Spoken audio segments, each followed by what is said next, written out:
الحمد لله رب العالمين والصلاة والسلام على سيد المرسلين وعلى آله وأصحابه الطيبين الطاهرين أما بعد. قال الله تبارك وتعالى: أعوذ بالله من الشيطان الرجيم.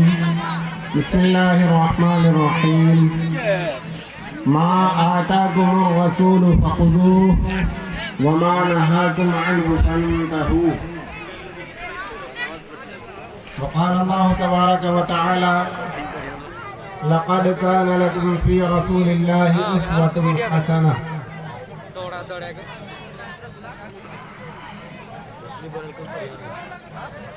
محترم بزرگوں اور عزیز بھائیوں،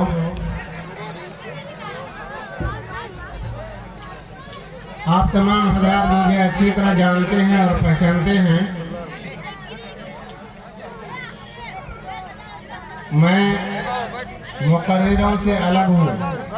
تمام حضرات سے مؤدبانہ درخواست ہے کہ جلسے کے اندر سنجیدگی اور وقار کا ماحول بنائے رکھیں. بھائی آپ کا جلسہ ہے، آپ آج کے اس عظیم الشان اجلاس کو نعمت غیر مترقبہ سمجھ کر ایسا سمجھیے کہ بن مانگے اللہ تبارک و تعالیٰ نے آپ کو یہ جلسہ عطا کیا، اسی لیے آپ اس کو نعمت غیر مترقبہ سمجھ کر اس سے فیضیاب ہوں، بہرور ہوں. کہیں ایسا نہ ہو کہ ہمیں بعد میں پھر محرومی کے سوا کچھ ہاتھ نہ آئے، کہیں نہ جائیں.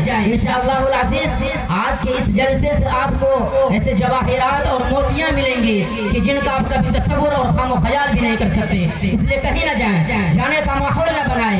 آج کے ہمارے اسٹیج کے اندر وہ علماء کرام اور فضلاء اعظام تشریف فرمائے جن کو سننے کے لیے پوری دنیا ترستی ہے. یہ تو ہم ہیں محروم القسمت کی، ہمیں انہیں چھوڑ کر جا رہے ہیں. کہیں نہ جائیں بھائی، برائے مہربانی بیٹھے رکھیں دل جمعی کے ساتھ، شوق و رغبت کے ساتھ. کہ آپ مجھے جانتے ہیں، پہچانتے ہیں.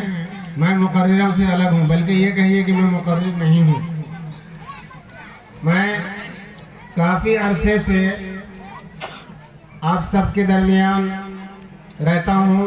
مسجدوں میں گفتگو ہوتی ہے میری، میں آپ لوگوں سے گفتگو کرتا ہوں، بات چیت کرتا ہوں، تقریر نہیں کرتا ہوں. اور آپ یہ بات اچھی طرح جانتے ہیں کہ گفتگو بالکل آمنے سامنے بیٹھ کر ہوتی ہے. جب آپ کسی کو کچھ کہتے ہیں اور وہ دوسری طرف گھما ہوا ہو، دوسری طرف توجہ رکھتا ہو، دوسری طرف دھیان ہو اس کا، تو پھر بات کرنے کا مزہ نہیں آتا. اس لیے میری درخواست ہے کہ میں زیادہ پریشان نہیں کروں گا آپ کو. تھوڑی دیر بات چیت کرنی ہے، تھوڑی دیر آپ سے گپ شپ کرنی ہے، اس کے بعد میں آپ سے چھٹی لے لوں گا انشاءاللہ. میں نے عرض کیا، قرآن کریم کی آیت پڑھی ہے: ما آتاکم الرسول فخذوہ وما نہاکم عنہ فانتہوا. قرآن کریم کا الفاظ کا سادہ سا ترجمہ: جو کچھ اللہ کے رسول صلی اللہ علیہ وسلم آپ کو دیتے ہیں اس کو لے لیجئے، اور جن باتوں سے، جن کاموں سے اللہ کے رسول صلی اللہ علیہ وسلم آپ کو روکتے ہیں ان سے رک جائیے.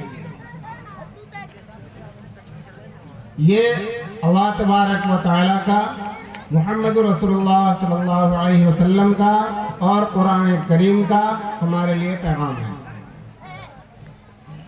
اگر ہم دنیا اور آخرت کی بھلائی چاہتے ہیں، اگر ہم اپنی آج کی ذلت و رسوائی کو ختم کر کے عزت کی بلندیوں پر پہنچنا چاہتے ہیں، اگر ہم اپنے کھوئے ہوئے مقام کو حاصل کرنا چاہتے ہیں، تو پھر اس پیغام کو اپنانا ہوگا، اس پیغام کو مضبوطی سے پکڑنا ہوگا. میں چند رسمی باتیں آپ کو بتاتا ہوں. یہاں موضوع چل رہا ہے تعلیمی بیداری. تعلیم نہیں ہونے کی وجہ سے وہ تمام گناہ ہم سے سرزد ہو رہے ہیں جو نہیں ہونا چاہیے. اگر ہمارے اندر تعلیم ہوتی تو جو باتیں میں آپ کو ابھی بتانے والا ہوں وہ ساری چیزیں نہیں ہوتی. ان باتوں کو بتانے سے پہلے میں آپ کو ایک واقعہ سناتا ہوں. ایک بڑھیا تھی غیر مسلم، اس کے شوہر کا انتقال ہو گیا تھا. وہ ہر سال اپنے شوہر کی برسی مناتی تھی. اس کے گھر میں ایک بلی تھی. اتفاق سے ایسا ہوا کہ ایک مرتبہ جب وہ اپنے شوہر کی برسی کے لیے پوجا وغیرہ کا سامان تیار کر رہی تھی تو اس کے گھر کی بلی نے اس کے سامان کو جھوٹا کر دیا. اب وہ بیچاری پریشانی میں پڑ گئی, اس کو دوبارہ تمام سامان تیار کرنا پڑا. تو اگلی دفعہ جب وہ اپنے شوہر کی برسی منانے کی تیاری کرنے لگی تو اس نے اس بلی کو پہلے باندھ دیا, اس کے بعد پوجا پاٹ کا سامان تیار کرنے لگی. اس کے گھر میں اس کی بہو تھی اور ہر سال اس کے بعد سے ہر سال وہ یہی کرنے لگی, اس خوف سے کہ کہیں بلی میرے سامان کو جھوٹا نہ کر دے, پوجا پاٹ میں جھوٹا سامان استعمال نہیں ہوگا, اس لیے وہ بلی کو باندھ دیتے تھے. تو 2-4 سال تک وہ اس کام کو کرتی رہی اور اس کی جو بہو تھی گھر میں, اس کی پتوہ, وہ اس کو دیکھتی رہی کہ میری ساس پہلے بلی کو باندھ دیتی ہے, اس کے بعد پوجا پاٹ کا سامان تیار کرتی ہے.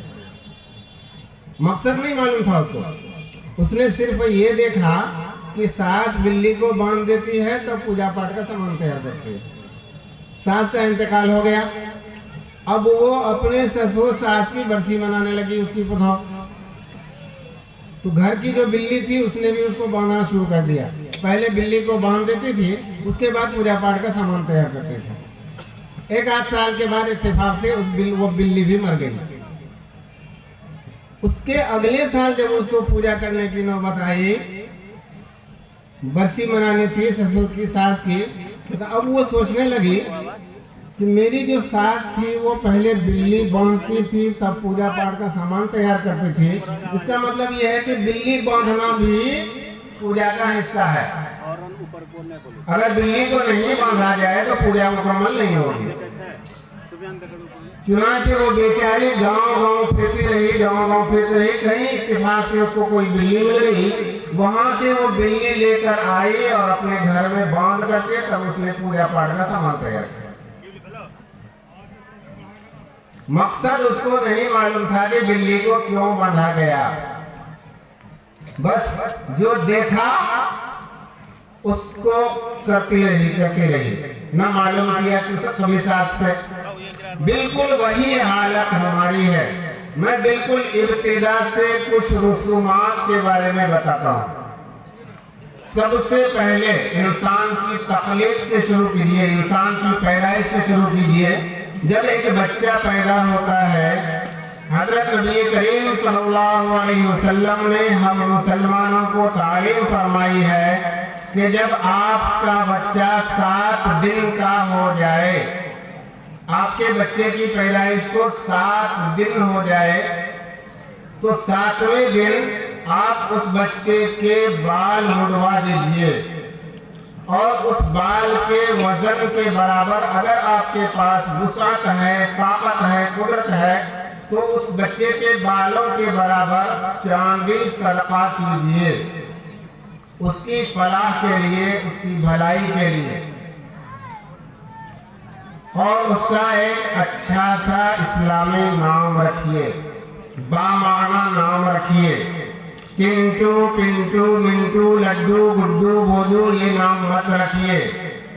سب سے پہلے عبداللہ نام رکھیے یا عبد الرحمن نام رکھیے, کسی بھی نبی کا نام رکھیے, کسی بھی صحابی کا نام رکھیے یا کسی بہت بڑے بزرگ اولیاء اللہ کا نام رکھیے. یہ چنٹو پنٹو نام مت رکھیے. ہمارے بڑوں نے بتایا ہے کہ نام کا بھی اثر ہوتا ہے, مگر ہوتا کیا ہے, حضرت نبی کریم صلی اللہ علیہ وسلم نے فرمایا کہ 7ویں دن یہ کرنا ہے, مگر ہمارے معاشرے میں, ہمارے سماج میں یہ رواج پھیلا ہوا ہے چھٹی کرنے کا, کہ چھٹے دن اس بچے کا کریا کرم کیا جاتا ہے. کیا کیا جاتا ہے؟ بال تو مڑواتے ہیں, مگر بال مڑوا کر کے اس بال کے وزن کے برابر چاندی صدقہ کرنے کی کسی کو توفیق نہیں ہوتی ہے, جبکہ کچھ ہی روپے میں اتنی چاندی ہو جائے گی. 1-2 گرام, زیادہ سے زیادہ 10 گرام اس بال کا وزن ہوتا ہوگا, اور ہزاروں روپیہ خرافات میں خرچ کر دیتے ہیں. ادھر ادھر کے کام میں ہزاروں روپیہ اسی بچے کے سلسلے میں,